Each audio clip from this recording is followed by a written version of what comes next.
Det et T-38, en toseters versjon av denne F-5 Freedom Fighter som vi hadde i Luftforsvaret rekke år. Og det var en kollega av meg i Luftforsvaret som var borte i USA for å diskutere noen tekniske problemer. Og så ble vi invitert da med på en ferd i baksetet. Så her stiger jeg da ombord, og vi fløy supersonisk, og jeg fikk lov til å holde stikka. Og jeg turte ikke å gjøre noen ting. Så jeg satt bare der og følte at dette her var egentlig ganske greit. Ja. Og det var det hele, men det var jo en litt spesiell opplevelse da. Du ser jo veldig blid ut da. Er dette før eller etter? Ja, før. Ja, før, ja. Så du var ikke noe engstelig? Nei, jeg var ikke det. Her har vi jo det ikoniske bildet fra månenatten, som jeg og sikkert veldig mange flere husker med den kulissen. Var det en modell, eller var det et bilde bak deg?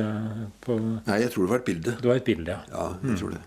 Det var jo et svært studio som var innredet for spesielle formål. Vi hadde jo paneldebatter, og vi hadde til og med musikk. Ja, Kirsti Sparbo. Ja, jeg hadde et lite område da, hvor jeg satt og kommenterte, ja. Mens kollega Jan P. Jansen, han var jo den heldiggrisen da, som var i USA, og fikk oppleve dette her på nært hold. Ja. Hvorfor har du 2 ørepropper? Er det forskjellige ting på? Ja, forskjellige ting.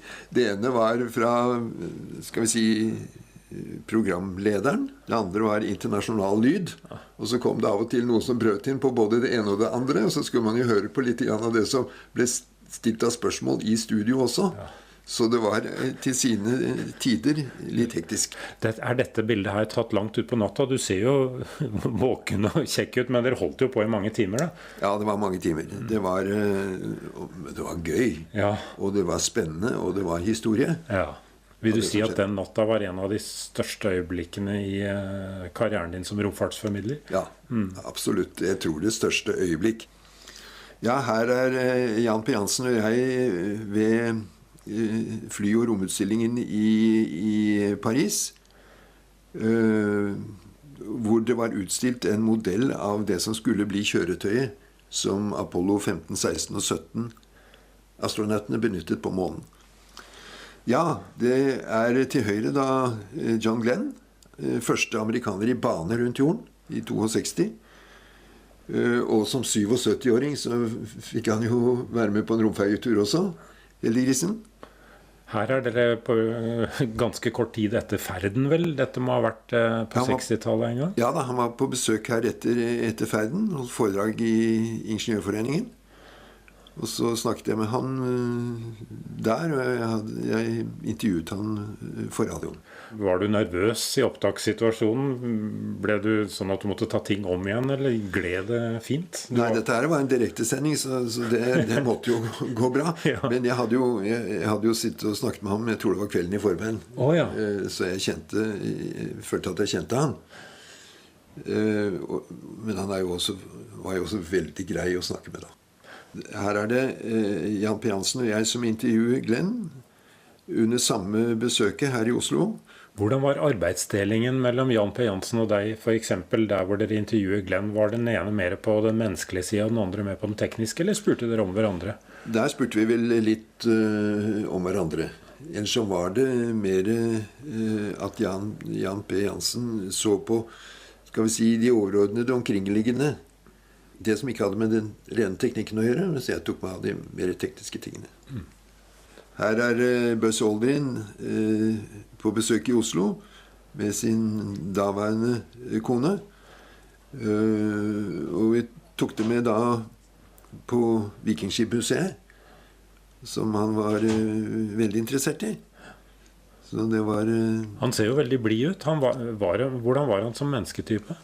Han var utadvendt og blid, men han kunne jo bli skarp og sinna også. Sier du det? Ja, det var en gang, hvis jeg husker riktig, en reporter som spurte ham på gaten. Det var vel i Beverly Hills eller Hollywood eller noe sånt nå, om han var villig til å sverge på Bibelen om at han hadde vært på månen eller noe lignende.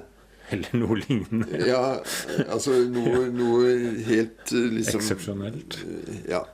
Og dermed så hadde han langet ut. Han Sier du det? ja, ble Rett og solgt, slett? langet ut. Oi. Han ble trukket for retten, så vidt jeg husker, men de frifunnet. Ja. Men her var det ikke snakk om noen kilevinker på Vikingskipmuseet? Nei.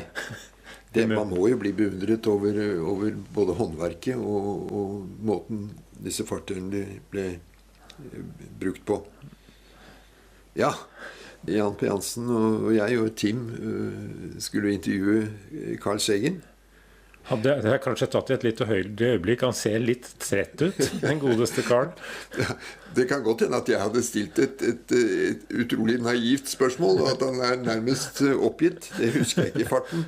Men han var jo en veldig interessant person å intervjue da. Han var kanskje det 14. intervjuet hans ja, det kan godt hende. Den dagen. Han var jo veldig etterspurt da, som et intervjuobjekt. Ja.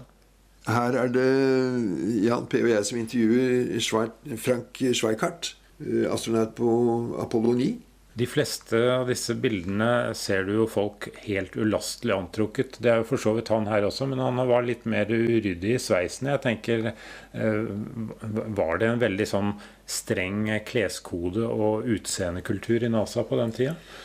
Nei, men de brukte nok mer slips enn vi er kjent med i dag. Ja. Dette her er utenfor et av de 2 store bygningene nede i sentrum av Washington DC.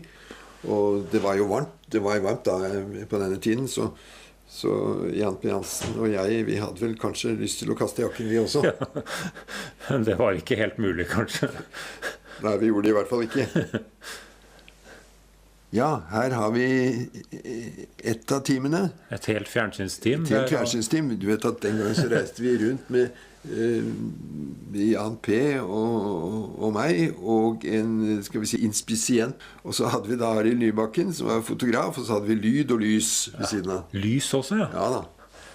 Det gikk på sånn 16 mm Ariflex-kameraer den gangen, som enkelte ganger ga en del støy. Så jeg husker at Vi kalte dem vel frørensere, gjorde de ikke det? Ja, de gikk under forskjellige navn. Og Arild Nybakken, han satte jo navn på de fleste ting. En rakett kalte han for pumpestokk. Det var veldig hyggelige turer, dette her. Og vi traff veldig mye interessant. Så mye interessant, så det var noe jeg ser tilbake på med glede. Her er jeg på intervju hos Werner von Braun, som den gang var sjef for NASAs Mars og Space Flight Center, som har ansvar for alle de store bærerakettene i NASA. Som vi ser bak dere, det er vel nærmest livsverket hans oppstilt i modellstørrelse? Ja, ikke hele livsverket. Det er bare den amerikanske delen av livsverket hans. Ja, det var V2 hadde han vel ikke akkurat på skrivebordene. Nei, så her har vi til venstre, like til høyre for von Braun, har vi en Atlas, så har vi en Titan, og så har vi forskjellige Saturn-varianter. Bak hodet mitt så er det Saturn 5 da.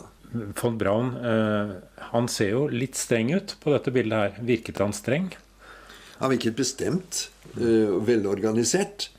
Men han hadde jo mange menneskelige gode egenskaper da. Jeg husker ved et tilfelle at medlem av gruppen vår var rustet for litt uhell og måtte bli på hotellet. Og von Braun ble så bekymret at han ringte senterets legekontor og fikk sendt over en lege til hotellet for å undersøke ham. Så historien om Werner von Braun er ikke bare den kyniske vitenskapsmannen som ikke bryr seg om mennesker. Han er litt mer sammensatt, kanskje? Han er mer sammensatt, ja.